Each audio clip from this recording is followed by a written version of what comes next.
I'm Gabby Vaughn from Troop 1341, and I will be presenting a props demonstration today. So my troop decided to perform Mamma Mia this fall for our fall musical, and it was a great process for me because I was the props master.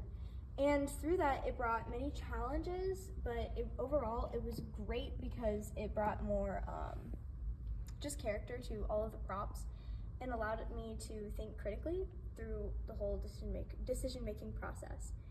And although most of the decision-making process while regarding the props was left up to me, it was not very easy, but with the director's concept in mind, it allowed me to have like an outline of what needed to get done, and with the specifications that were needed to get the job done, it allowed me to have creative freedoms and creative liberties to get done what I needed to do.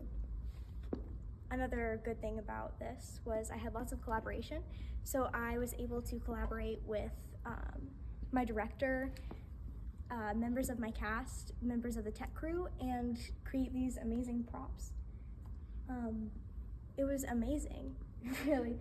And some of the inspiration for my props design was the original Broadway production of Mamma Mia and all of the colors that it provided and just general appeal to the design. And also both of the Mamma Mia movies, and I carried that all throughout my designs. So for these props, these were the Mamma Mia microphones for the Donna and the Dynamos, and they were in a girl power band, which they formed, and this was Donna's microphone, and we used character development to help decide what colors we wanted to use for the microphones. So Donna's kind of she's vibrant, but she's like the leader. So we thought that she should have all silver gems with the gold microphone because it stood out among the other ones. And because it's all solid, it's different from the other bejeweled microphones. And Tanya and Rosie have these two microphones, which are very different from Donna's, obviously, but they show their character through the gems with colors, so that's very cool. And it was very awesome creating these because I was not the one creating them because this was a very insane process, but with collaboration, I was able to get my good friend Attila Roddy to help me out with it, and she did a remarkable job gluing all of the gems on there. And then I created this Donna and the Dynamos poster using Canva, which I love, and it was used for the bedroom scene to show Donna's past life and who she was and who she is now, which was really awesome, and it allowed for groovy colors to help make the scene better. And then this is our little fish that I sewed because we needed a fish for the fishing pole that was comically tiny, and we didn't have the resources to buy a fish or time to go searching for one. So I sewed it by hand, and it actually turned out pretty good. And you may be wondering where we got the fabric, and we actually got it from our costume closet. We had a pair of mermaid leggings that had not been used. So I made use of my resources, which was amazing. We also had an amazing tiki bar that was perfect for our beach scene. And it took so long to create, but it was so worth it. And we decorated it with these remarkable records that I got from the thrift store for 25 cents each.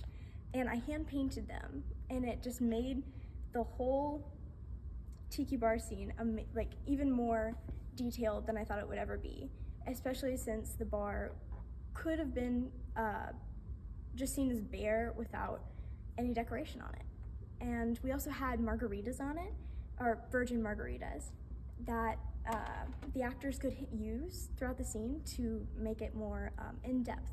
So that was very fun to create.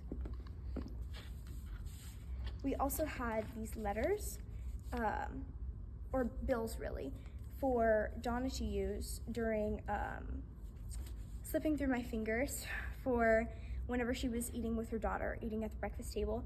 And one of the things that I did was I actually stuffed these. So these are all really stuffed, And I made sure that I hid little Easter eggs in them.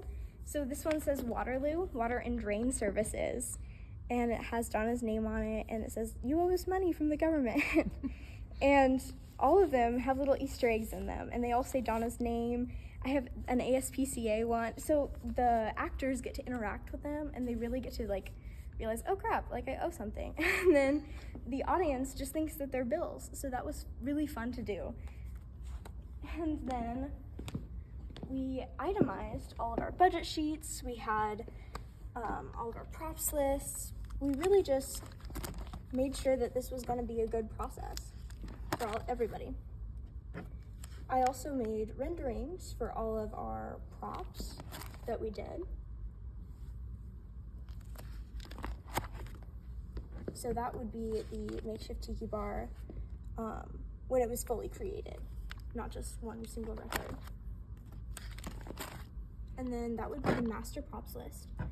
It was too small to fit on a piece of paper, but because it was so big. And then that was the first drafts. That was one of the ones that that I used most often. You can see all my notes, but we also, one of the things that I loved the most was whenever we gave our running crew props list, because then they were like on everything. They were able to just fully know which props were needed for which scene, which I loved because I never had to tell them when to do something. They were always doing everything.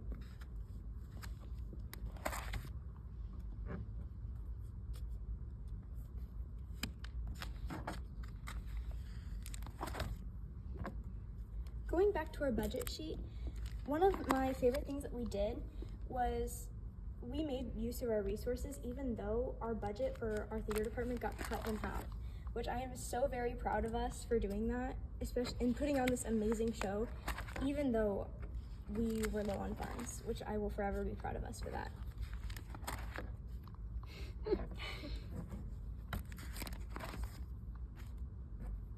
And then just here are some extra photos for your use and your availability for all of the props. You can see here were our margaritas being made. Here's the actual tiki bar, so it's not just a record.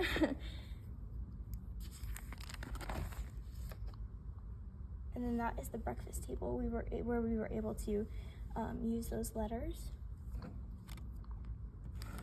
Oh, and that's Gary right there. He's on the string. Or that's the fish.